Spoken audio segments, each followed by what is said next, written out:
Welcome back to another deep dive on Griffonomics. Today we are opening the cupboard under the sink and taking a hard look at a company that you think you know. You probably got their bleach, their wipes, maybe their trash bags. We are talking about Clorox. That's right. And usually when we talk about Clorox on the show, the words we use are, stable, defensive, maybe even boring. In a good way. In a good way. It's a utility stock. But the Clorox we are looking at today, specifically their fiscal year 2026 reality, is anything but boring. They are attempting a massive strategic high-wire act. It really feels like we're looking at a corporate identity crisis, doesn't it? It does. On one side, you have a company that's been in a sort of defensive crouch for years, recovering from that massive cyber attack, dealing with a messy IT system overhaul we'll get into. Yeah. But then almost overnight, they flipped the switch to an aggressive offense. They dropped billions of dollars to buy the makers of Purell. It's like watching a turtle suddenly decide it wants to be a ninja. That is a vivid image, but it's accurate. It is a fundamental pivot. Right. And that is our mission for this deep dive. We need to figure out if this Ignite strategy, which is their label for this growth plan, is a masterstroke that secures their future, or if it's a massive shiny distraction while the rest of the house is, well, literally catching fire. And when you say house, we are talking about their household segment. Yeah. Because looking at the investigative report you put together, the setup here is it's a tale of two distinct businesses. Totally. You have the Star, which is the health and wellness side cleaning professional products, which is profitable and growing. And then you have the Drag, the household segment, trash bags, cat litter, which is, to put it mildly, bleeding out. It is bleeding. And the divergence between these two segments is the entire story of the stock right now. So the roadmap for today. We're going to unpack this massive $2.25 billion deal for GOJO. We are going to dissect the ERP hangover that is making their current financials look like a disaster scene. And finally, we have to look at the show me verdict coming from Wall Street. Okay, let's start with the headline news. The checkbook is out. Clorox is acquiring GOJO Industries for $2.25 billion. In cash. In cash. That is a staggering amount of liquidity to move. GOJO, obviously, is the parent company of Purell. Now, I have to play devil's advocate here immediately. My first reaction was, really, hand sanitizer. Right. In 2026, we are years past the pandemic peak. The sanitize everything mania has subsided. Why on earth would they buy this asset now? It is the natural question. If you look at this through a consumer lens, if you only think of Purell as this little jelly bottle you impulse buy at a checkout counter. Right, at CVS. Exactly. Then this deal looks like they're buying at the absolute wrong time. But here's where we have to put our Griffonomics investor hat on. That retail side, that is just the tip of the iceberg. The real asset here, the hidden gem, is the B2D side. So we aren't talking about selling to you and me. No. We are talking about hospitals, universities, office skyscrapers, airports. The sources highlight that a whopping 80% of GOJO's revenue comes from B2B. Oh, wow. They aren't relying on you remembering to throw a bottle in your purse. They are relying on facility managers keeping dispensers full in high-traffic areas. Okay, that changes the risk profile significantly. Because once those dispensers are screwed into the wall, that's a moat. It is a moat. They aren't going to rip them out and switch brands just because a competitor is 5 cents cheaper. Exactly. It's what we call the installed base. GOJO has 20 million dispensers installed globally. Think about the friction involved in changing that. It creates recurring, high-margin revenue that is incredibly sticky. Much stickier than a grocery store shelf. Much more stable than fighting for shelf space where a customer can switch brands in a split second. So the strategy isn't just sell more sanitizer, it's a synergy play. But let's dig into the how of that. Clorox already has a massive professional division, Clorox Pro.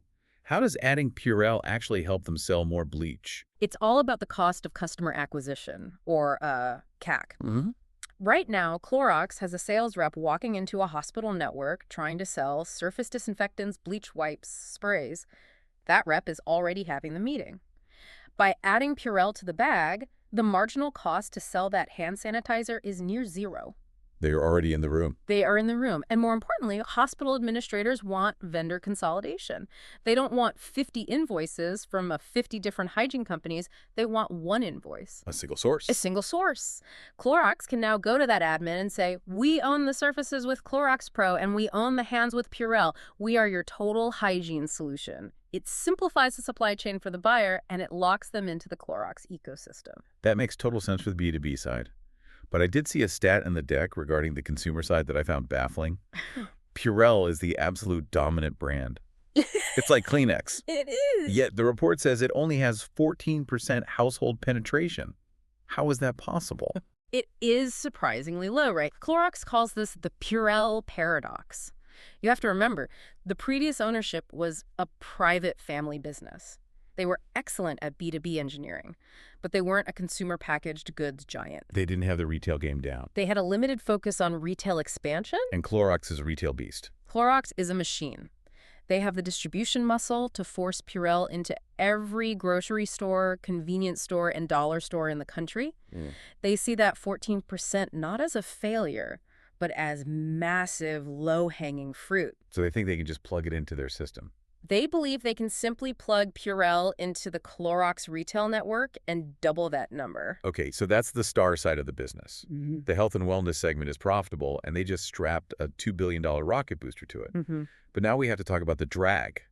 Because Clorox isn't just a hygiene company. They sell trash bags, cat litter, charcoal. And this side of the business looks like a disaster zone. This is the household segment. Glad trash bags, fresh step litter, Kingsford charcoal. This is the anchor that is currently dragging the ship down. The numbers in this Q2 report are genuinely alarming. Sales dropped 6%, which is bad, but the earnings number, segment earnings plummeted 54%. 54. That is a free fall. Margins are collapsing. What is happening here? It is a combination of things, but the core issue is an economic phenomenon called consumer bifurcation. Okay, unpack that. Is that just a fancy way of saying people are broke? In a way, yes. It means the consumer base is splitting. You have one group that is still feeling flush, maybe buying premium, but a huge growing chunk of consumers are feeling the pinch of inflation. They are value-seeking. They are trading down. Right. They are leaving name brands like Glad and buying private label store brands, Walmart brand, Target brand, or they are buying much smaller pack sizes to keep the out-of-pocket costs down. And I imagine trash bags are the first casualty of that mindset. If I'm tight on cash, I might keep buying the good coffee. Yeah. Because I enjoy it. But I'm definitely buying the cheap trash bags. It goes in the garbage anyway. Exactly. It is a highly commoditized category. And competitors know this. The sources mention that rivals are running incredibly aggressive promotions. They are slashing prices to steal market share. So Clorox is in a bind. Do they cut prices and kill their margins or hold the line and lose customers? And looking at that 54% earnings drop, it looks like they are losing on both fronts. But there is another piece of the puzzle regarding Glad specifically. For a long time, Glad was actually a joint venture with Procter & Gamble, right? Yes, for about 2 decades. P&G owned 20% of the Glad business. It was a weird marriage. But as of January 2026, the divorce is final. Clorox is buying out P&G's interest for $476 million. Another $500 million out the door.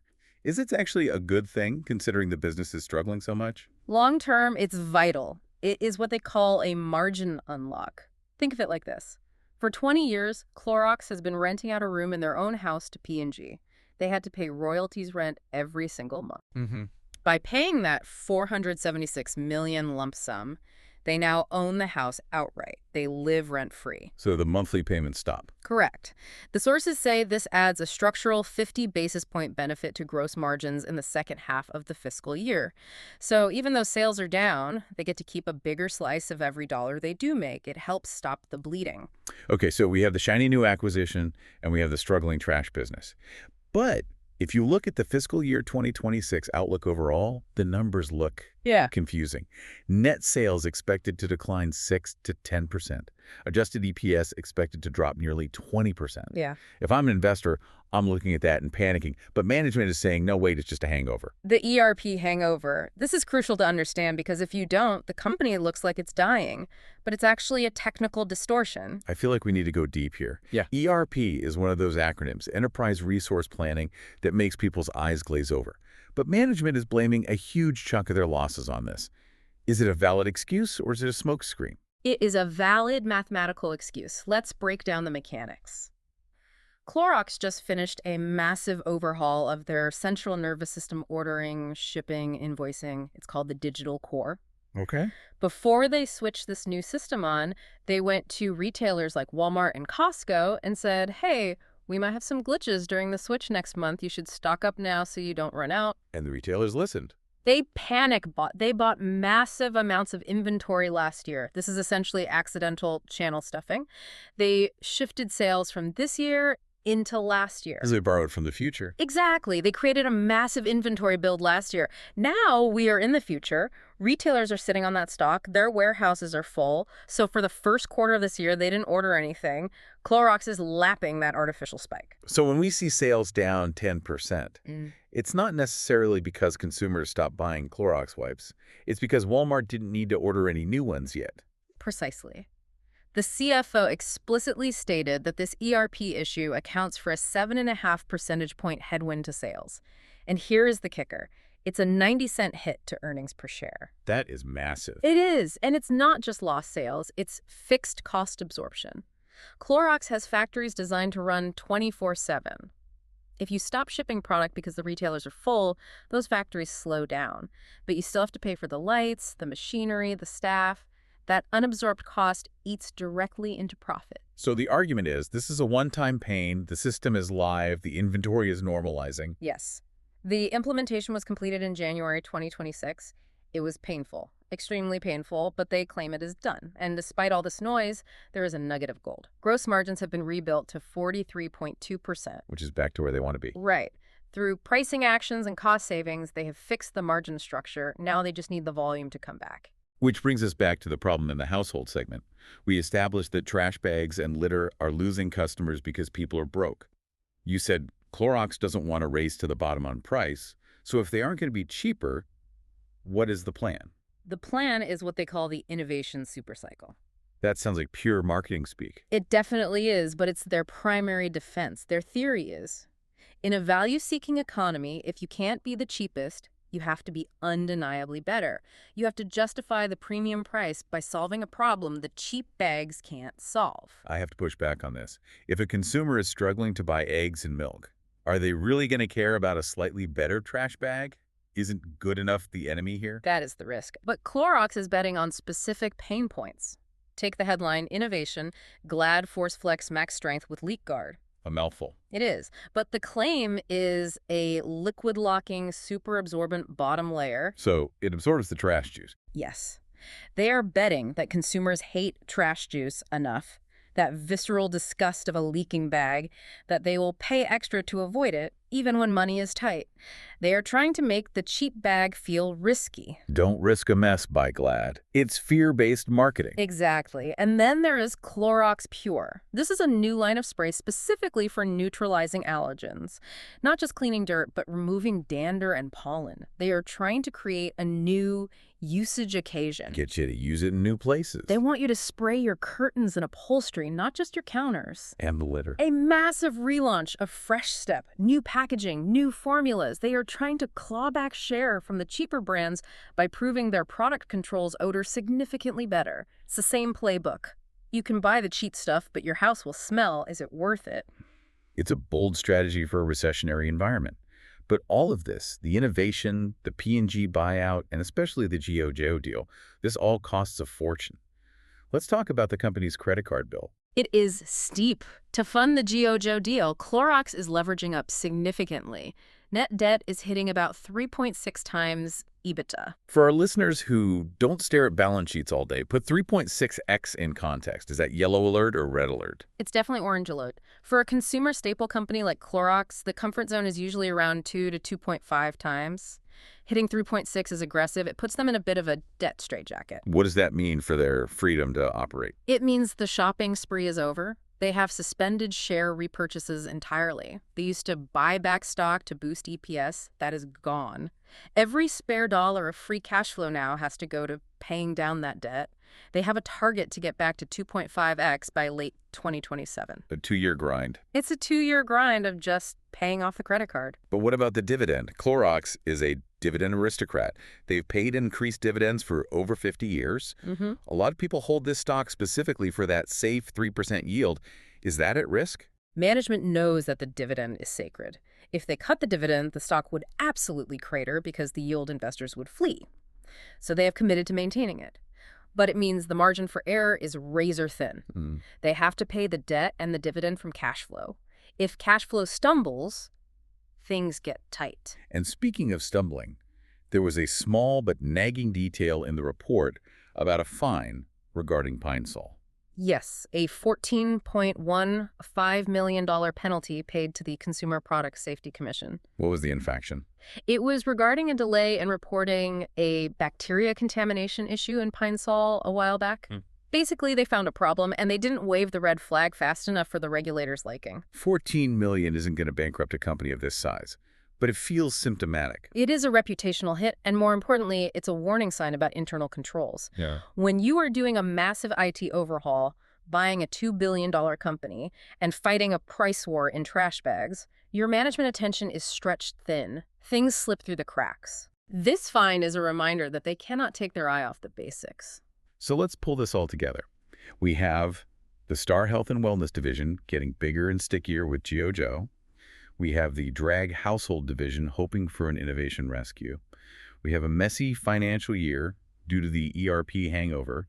What is the verdict? What are the analysts saying? The consensus is a resounding hold. Which is Wall Street speak for, we have no idea what is going to happen, so we are just going to watch. Pretty much. It is a classic show-me story. The market is saying, okay, we see the strategy, we like the idea of Purell, but we don't trust the household numbers yet. They need proof. They need to see a quarter where the trash bag volume stabilizes. And see that the GOJO integration isn't a disaster. It doesn't become a disaster. Exactly. One analyst summary you sent over phrased it as risk-defined, portfolio protected. Which is a polite way of saying the downside is probably limited. They own great brands that aren't going to zero, but the upside is capped until they fix the problems. The stock is in purgatory until they prove the strategy works. So what does this all mean for us, for the person listening who is just trying to understand the business landscape? I think it illustrates a fascinating moment in corporate strategy. Clorox is essentially betting the house on health and wellness. They are looking at their portfolio and saying, we are going to be the hygiene company. The cleaning, the sanitizing, the professional spaces, that is the engine. And they're just tolerating the other stuff. They are tolerating the household business, using its cash flow to fund the pivot, but their heart is in health. It's a pivot from being a general store of home goods to a specialized health and hygiene giant. That is the goal. But the execution risk is real. Mergers are hard. Integrating a distinct culture like GOJO is hard. And convincing a broke consumer to buy a premium trash bag is really hard. So here's the provocative thought I want to leave everyone with. We know Clorox is betting big on Purell, but think about the timing. They are buying a hand sanitizer company after the pandemic boom has fully subsided, hoping to manufacture growth through B2B dominance. Right. It's a contrarian bet. Is the GOJO acquisition the engine that finally saves the company and gives them a new identity? Or is it a shiny $2.25 billion distraction that is going to stop them from fixing the leak, literally and figuratively, in the trash bag business? Because if you're busy integrating a new company, who is minding the store at Glad? That is the multi-billion-dollar question. If the trash business collapses, all the hand sanitizer in the world won't clean up that mess. And on that note, we will leave you to ponder the future of clean hands and strong trash bags. Thanks for listening to this deep dive on Griffonomics. We'll catch you next time.